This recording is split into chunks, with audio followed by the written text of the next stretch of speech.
Well, that was one hell of a game. And for all of the circumstances in that game to amount to a Cowboys win, I can't even begin to tell you how crazy this day was. You had Mike White, former Cowboys quarterback, lead the Jets to a win over the 5-2 Bengals, I believe. They were 5-2. Um, it's just crazy to me that we're sitting here today at 6-1 with the circumstances that happened last night. Now, look, I understand that um, I was very negative and very pessimistic, but you got to realize I'm coming from a place where when we have a backup quarterback, we tend to lose games. Now, last year, we're in a situation where we really weren't in it. But to be in a situation where you're 5-1, you now have a chance to move up a seed because the Buccaneers lose, and you're like, well, it's not that big of a deal if we lose. But to come out with a win means a lot more, and this makes sure that the momentum of this team isn't killed off. So I just am still in awe. I'm not going to sit here and celebrate this win as much as other people that called it and were, that assured of themselves, because I don't want to be the guy coming on here, like I'm going to celebrate the win. But I think that this was a win where it said a lot about where this team is, the coaching staff, everything like that. Because the Cowboys of old don't win this game. And the last drive was like a living epitome of this. The Cowboys are down by 3. They have about 2.5 minutes left in the game. You throw a ball to Cooper, who is, bobbling the ball, and he catches it for like a 30-yard gain. And then you're in a 3rd and 11 with, staring down the precipice of overtime.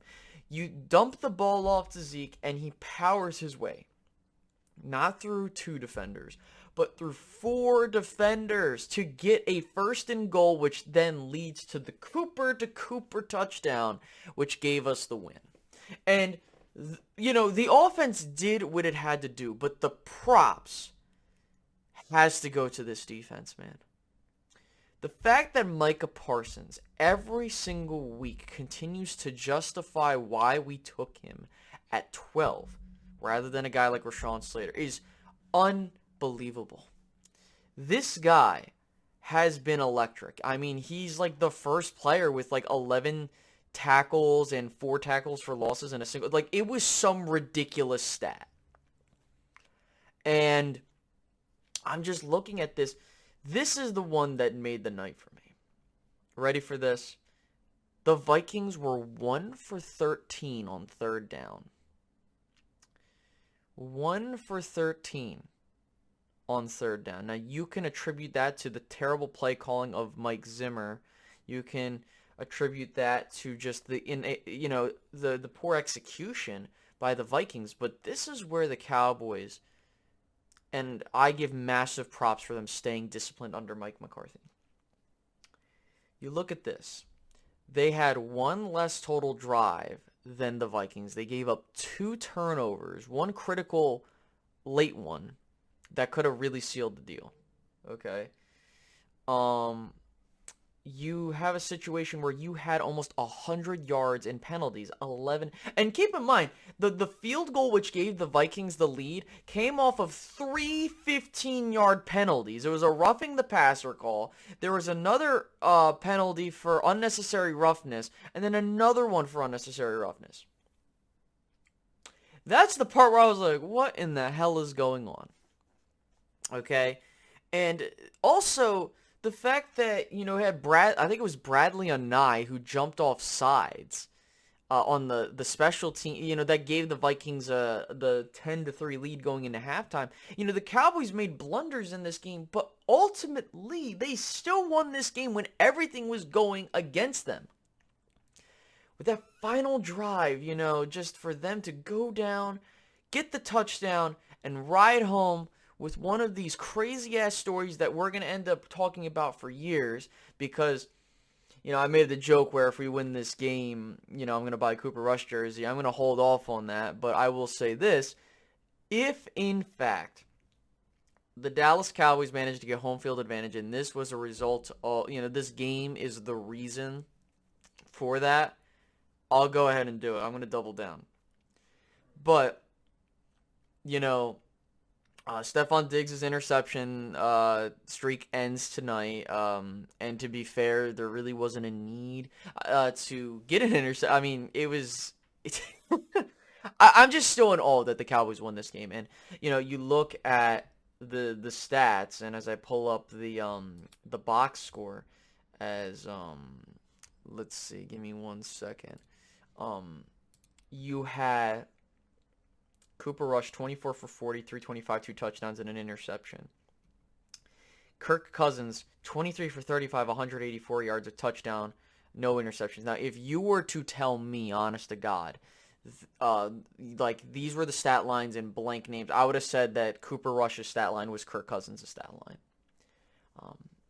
You look at Ezekiel Elliott, and he had 50 yards on the ground for on 16 carries.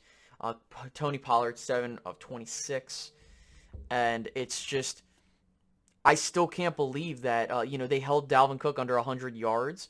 Two 100-yard receivers in Amari Cooper and CeeDee Lamb. Cedric Wilson with that crazy throw down the side, down the field. A lot went the Cowboys' way. I mean, Micah Parsons, here it is, 10 solo tackles for 4 tackles for a loss. That is unbelievable. And then Randy Gregory with a sack, and that sack was unbelievable. It's just crazy to me that the Cowboys were able to do what they did tonight. So then the next question is, what is the ceiling for this Cowboys team? And, I look at this team, and I think that the obvious statement is going all the way. But at the same time, you kind of look at the baby steps that we have to take to get there.